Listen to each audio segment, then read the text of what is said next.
Assalamualaikum warahmatullahi wabarakatuh. Di sini saya akan menyampaikan materi tentang ilmu balaghah. Sebelum memulai pembelajaran ini, mari kita berdoa, berharap semoga ilmu yang kita gali, ilmu yang kita cari dijadikan ilmu yang barokah, bermanfaat dalam kehidupan kita. Bismillahirrahmanirrahim. Rabbi shrah li sadri wa yassir li amri wahlul 'uqdatam min lisani yafqahu qawli. Rabbi zidni ilma warzuqni fahma.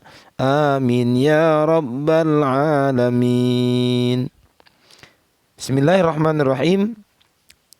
Pengertian ilmu balaghah.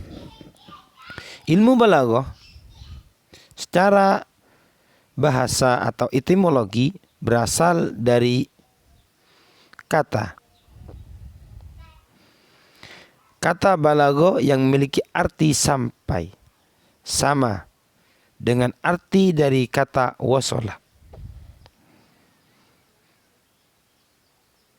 Makna ini sebagaimana terdapat dalam Al-Quran, diantaranya dalam surah Al-Kahfi ayat 90, sebagaimana yang berbunyi, hatta idza balagha matli'asy syamsi wajadaha tatlu'u ala qaumin lam naj'al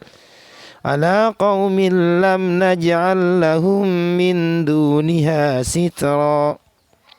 Sedangkan pengertian balaghah secara ilmiah, ilmu balaghah adalah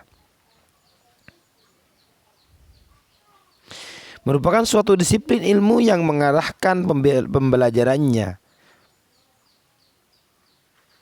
untuk bisa mengungkapkan ide, pemikiran, dan perasaan seorang berdasarkan kepada kejernihan jiwa dan ketelitian dalam menangkap keindahan kata.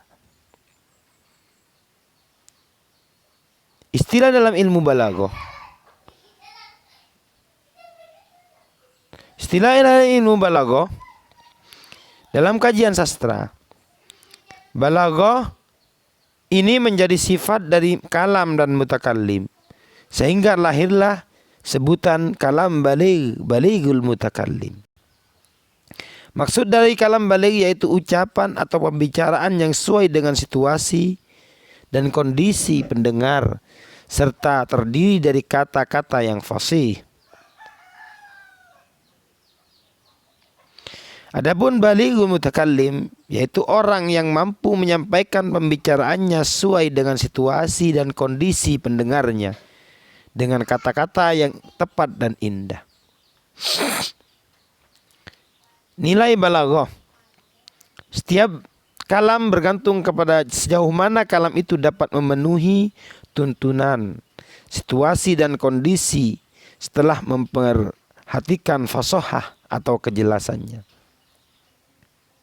Selanjutnya yaitu kalam yang jika dilihat dari aspek nahwiyah tidak dianggap kalam fasih atau lemah dha'fut ta'lif, menyalahi aturan yang dapat mengakibatkan tidak diterimanya atau rusaknya kata, rusaknya kalimat, dan takkid rumit.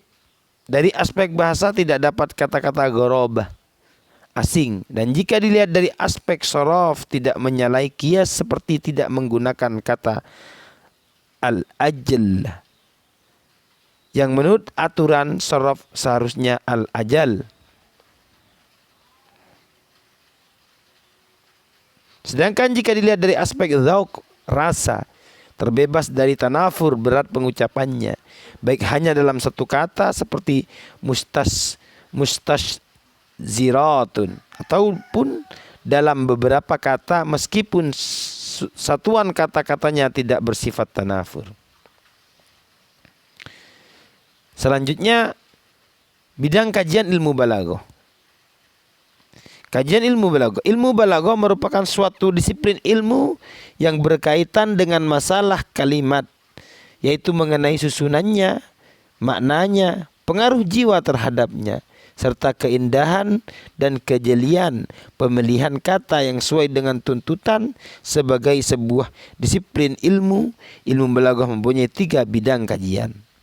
yaitu ilmu bayan, B. ilmu ma'ani, C. ilmu badi'. Menurut Abdul Qadir Husain, balaghah yaitu mutabaqatun li muqtadal hali ma'a fasahati, yang artinya sesuai dengan situasi dan kondisi.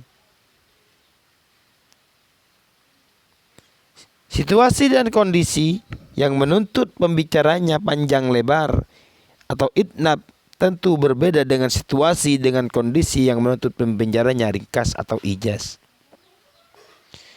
Istilah ini kaitannya dengan kalam dan mutakallim.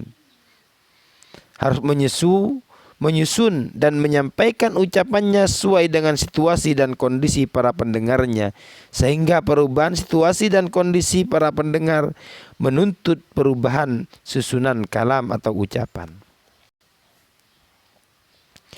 Berbicara kepada orang yang cerdas tentu berbeda dengan berbicara kepada orang yang kurang cerdas.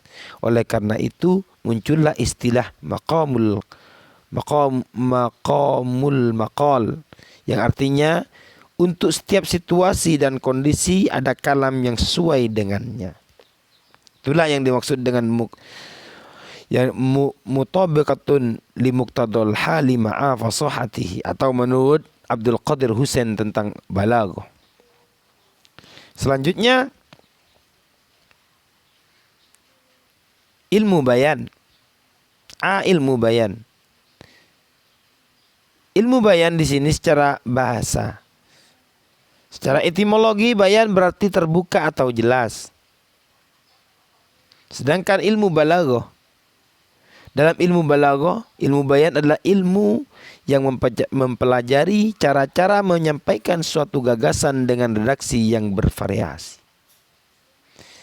Pertama kali yang mengembangkan ilmu bayan itu dikembangkan oleh Abu Ubaidah Ibnul Matsani dengan kitab karangannya yang berjudul Majazul Quran.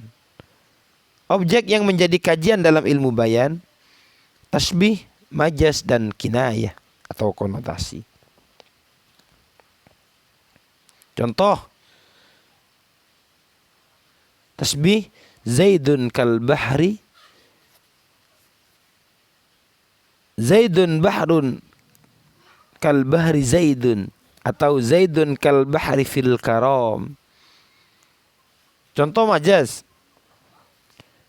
khudhu zinatakum inda kulli masjid, khudhu siyabakumul hasanati inda kulli salat. Lazimnya bahwa setiap pakaian yang baik maka akan tampak baik pula. Sedangkan malzumnya ialah keelokan, yakni berpakaian baik atau bagus. Begitu juga pemahaman makna dalam contoh di atas. Contoh, wa yaj'aluna asabi'ahum fi adhanihim, yaj'aluna anami lahum fi adanihim, bahwa setiap ujung jari lekat atau menempel pada jari-jarinya, bukan pada telinganya.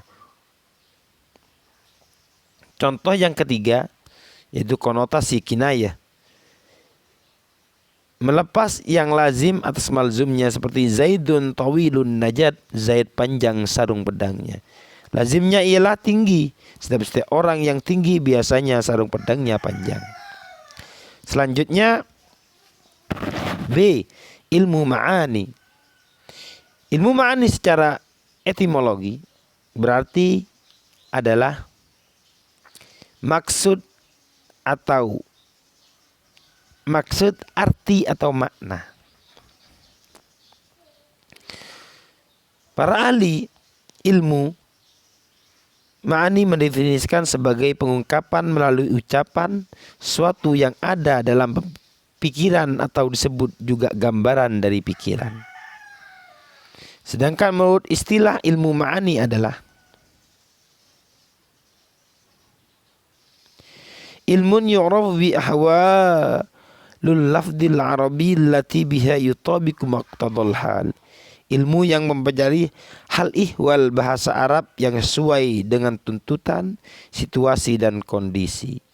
Ilmu ini pertama kali dikembangkan oleh Abdul Qahir Al-Jurzanji. Adapun objek kajiannya yaitu kalimat-kalimat yang berbahasa Arab. Dalam kitab Jawahirul Maknun dijelaskan yaitu ilmun li muqtadul hal yura lafdun mutabikun wa fihi dzukira isnadu mufnadun ilaihi musnadu wa muta'alliqatu fi'lin turadu qaslun wa insa'un wa faslun waslun au ijazun itnabun musawatun ra'au. Dengan ilmu ini dapat diketahui suatu lafaz mutabaqah dengan muqtadul halnya yang di dalamnya itu diterangkan tentang isnad, musnad ilaih, musnad lafaz yang dita'alluq dengan fiil, qasar, insya, fasah dan wasal, ijaz, itnab, mursal. Itulah yang disebut dibentukkan nadham dalam kitab Jawahirul Maknun. C. Ilmu badi'. Ilmu badi' menurut pengertian leksikal, badi' adalah suatu ciptaan baru yang tidak ada contoh sebelumnya.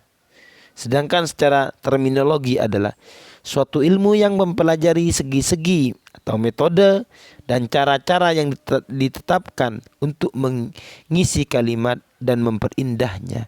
Dan keistimewaan-keistimewaan yang dapat membuat kalimat semakin indah, bagus dan menghiasinya dengan kebaikan-kebaikan dan keindahan setelah kalimat tersebut sesuai dengan situasi dan kondisi dan telah jelas makna yang dikehendakinya. Objek yang menjadi kajian ilmu ini adalah mahasinul lafdiyah dan mahasinul ma'nawiyah. Upaya memperindah bahasa baik pada tataran lafaz ataupun pada tataran makna. C. Ilmu badi'. Yang pertama kali dari ilmu badi'. Jadi pengertian ilmu badi' menurut bahasa adalah asing atau aneh. Badi' menurut istilah adalah ilmun yu'rafu bihi wujuh tahsinil kalami ba'da riayati mutabiqatun wa wuduhid dilalah. Suatu ilmu yang dengannya dapat diketahui cara membuat atau membentuk suatu kalam yang baik, sudah menjaga dan memelihara mutabaqahnya dan kejelasan di dalamnya. Ilmu badi' adalah suatu ilmu yang dengannya dapat diketahui cara membuat atau membentuk suatu kalam yang baik atau menjaga, melihara untuk dengan dengan jelas. Yang mana di sini badi' disebutkan dalam nadhamnya ilmun bihi wujuh ta'sinil kalam turafu ba'da ra'isa bikil awam summa wujuhu husnihi darbani bihasbi al-fadi wal ma'ani. Suatu ilmu yang dengannya dapat diketahui cara-cara membentuk kalam yang baik, sudah memelihara tujuan dan terdahulu. Tujuan yang terdahulu mutabaqah adalah atau wujudul dilalah. Kemudian cara pembentukan kalimat kalam yang baik itu ada dua macam, yaitu dengan memperhatikan lafaz dan memperhatikan maknanya. Bentuk badi' dari segi makna ada 32 jenis. Ini badi' mutabaqah, tasbahul ataf, muwafaqah atau tanasub, tawakuf, badi' akas, badi' asim irsyad, badi' musakalah, badi' muzawajah, badi' rujuk, badi' muqabalah. Dan inilah 32 jenis-jenis badi' yang ada dalam pembahasan ilmu badi'. Bentuk badi' dari lafzi Yang tadi dari makna, sekarang dari lafdi. Badi yang bersifat lafdi itu ada 10. Badi jinas dan macam-macamnya. Tentang badi jinas muwazanah, badi syariqah, badi syariqah khafiyah, badi iktibas, badi tentang badi tadhim, hil dan aqad, badi talmih, badi tentang ekor pada nama dan nama-nama fan, badi tentang perkataan yang tidak dianggap dusta. Sekian dan terima kasih. Akhiran, kurang lebihnya mohon maaf, ada kesalahan mohon dimaafkan. Akhiran, wassalamualaikum warahmatullahi wabarakatuh. Ma'akumun najah wat taufiq.